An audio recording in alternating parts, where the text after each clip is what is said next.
अस्सलाम वालेकुम, मैं हूँ राबिया भट्टी। आज जो हम पढ़ेंगे वो है इंट्रोडक्शन ऑफ लॉ।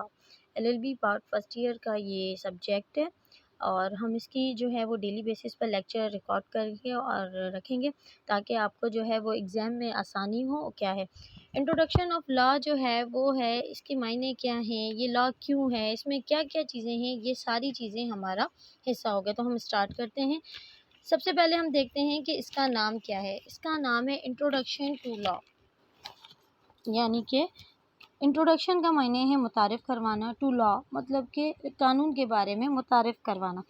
सबसे पहले आपको ये समझना है कि कानून की अहमियत क्या है, हम क्यों कानून बनाते हैं।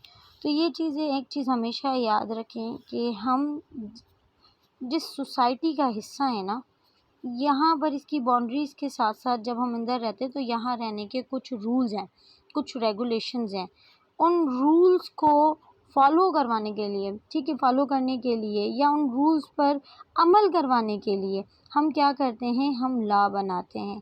ताकि क्यों बनाते हैं, क्या, ताकि ये जो हमारी सोसाइटी है इसमें क्या कायम रहे, इसमें अमन कायम रहे।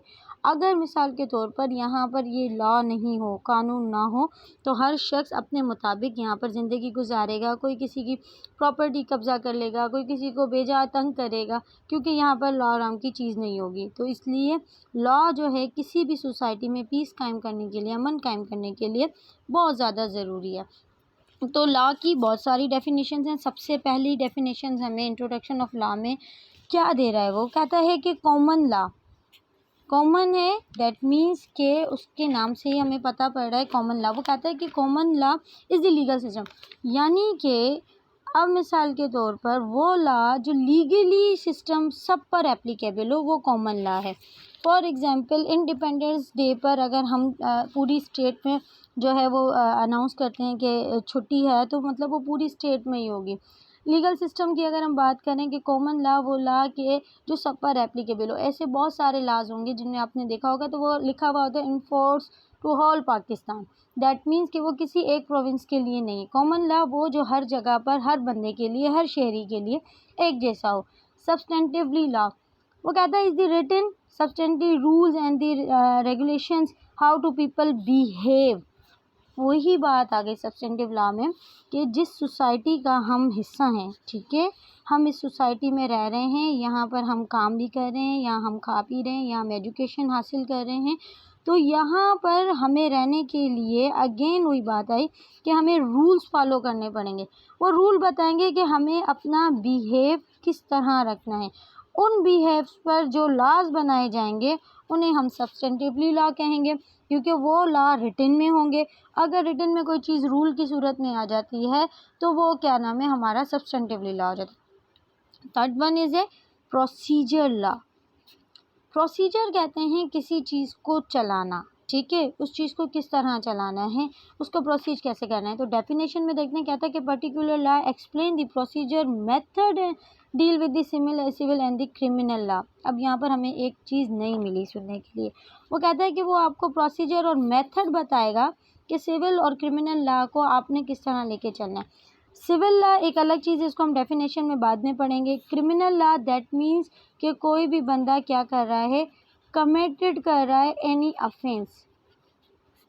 अब अगर किसी बंदे ने कोई अफेंस किया और उस अफेंस पर पनिश्ड है, ठीक है, तो उस पनिश को आपने किस तरह देना है, मतलब कि ये पनिशमेंट जो है इसको आपने साबित किस तरह करना है, ये चीज़ है आपका वो मेथड जो आपका प्रोसीजर लॉ है। फॉर एग्ज़ाम्पल अगर एक जुडिशरी में किसी बंदे के ख़िलाफ़ केस गया और जैसे आपको जो है वो रिक्वायरमेंट है कि भाई पता चले, किस तरह पता चले कि इस बंदे ने ये अफेंस किया है या नहीं, तो वो क्या करते हैं, वो एविडेंस कॉल करवाते हैं। उसके बारे में जिन लोगों ने एप्लीकेशन दी होती है या जिसने कंप्लेंट की होती है, वो उन्हें कोर्ट में बुलाते हैं। उन्हें ऑन ऑथ पर जो है वो कहते हैं कि आप बताएं कि ये किस तरह हुआ और इस बंदे पर आपने जो एलिगेशन लगाया आपके साथ क्या हुआ क्या नहीं। फिर ये चीज़ ज़ाहिर होती है, अगर वो शहादतें उसके ख़िलाफ़ जो सबूत हैं वो उसको सपोर्ट कर रहे हैं, उसकी एविडेंस उसको सपोर्ट कर रही है, तो कोर्ट के लिए जो है वो आसानी हो जाती है उस मेथड को फॉलो करने के बाद कि वो पनिश किसी को दे सकते हैं, या कोई बेगुनाह इंसान है तो उसे रिलीफ भी दे सकते हैं। ठीक है जी। प्रोसीजर लॉ बहुत ज़्यादा ज़रूरी है। Third one is the public law. तो हम पब्लिक लॉ की डेफिनेशन देखते हैं कि हमें यहाँ पर ये क्या बता रहा है। ऐसे पब्लिक लॉ जो है वो ये होता है कि जो सबके लिए हो। ठीक है जी, ये आ गया। कहता है public law is that the part of law which is the governor relationship between individual of the government. यानी कि अब हमें यहाँ पर एक चीज़ पता पड़ी कि जो हमारा पब्लिक लॉ है वो जाहिर कर रहा है, क्या जाहिर कर रहा है? रिलेशन को। किसकी रिलेशन को? बिटवीन गवर्नमेंट एंड, और इसने क्या कहा कि गवर्नमेंट के साथ साथ किसके साथ जी कर रहा है वो? पब्लिक को। ठीक है, पब्लिक के बीच में, बिटवीन गवर्नमेंट एंड पब्लिक, ये है आपका पब्लिक लॉ। यानी कि वो लॉ, यानी कि अगर हम देखें कॉमन लॉ और पब्लिक लॉ में कोई ज़्यादा डिफरेंस नहीं है, बट ये रिलेशनशिप को ज़ाहिर कर रहा है कि गवर्नमेंट पब्लिक के लिए कौन कौन सी चीज़ें कर सकती है। पब्लिक लॉ वो जो सबके लिए हो, स्पेसिफिकली किसी एक बंदे के लिए नहीं हो। और इसमें जो है वो डायरेक्शन दी जाती है कि सोसाइटी पब्लिक लॉ कंपेयर कैसे करे। इसमें कॉन्स्टिट्यूशनल लॉ आपका आ जाता है कि गवर्नमेंट जो भी लॉ बनाएगी वो पब्लिक की ज़रूरतों को देख के बनाएगी कि ये लॉ उसके लिए बेहतर है कि नहीं है। ठीक है जी। उसके बाद है प्राइवेट लॉ। प्राइवेट लॉ में ये कहता है private law effect the right of the obligation individual families business small group वगैरह। अब यहाँ पर एक और चीज़ हमें बनने मिली कि ये तो रिलेशनशिप पब्लिक लॉ हमें बता रहा है, बट प्राइवेट लॉ जो बता रहा है वो बता रहा है मेरी इंडिविजुअल राइट्स। मतलब मैं तालीम हासिल करूं न करूं मेरी मर्ज़ी है, मैं शादी करूं न करूं मेरी मर्ज़ी है, मैं बिज़नेस करूं न करूं मेरी, ये सारी चीज़ें मेरी प्राइवेटली लॉ में आएंगी। वो क्यों आएंगी? क्योंकि स्टेट मुझे किसी भी काम के लिए बाउंड नहीं कर सकती कि मुझे ये काम करना है, मेरा प्राइवेट लॉ है।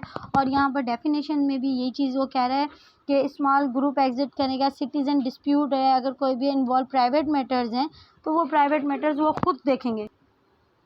ठीक है जी, ये प्राइवेट आपके लॉ हो गए। अब इसके बाद हमारे नेक्स्ट लॉ में इसमें है कॉन्स्टिट्यूशनल लॉ।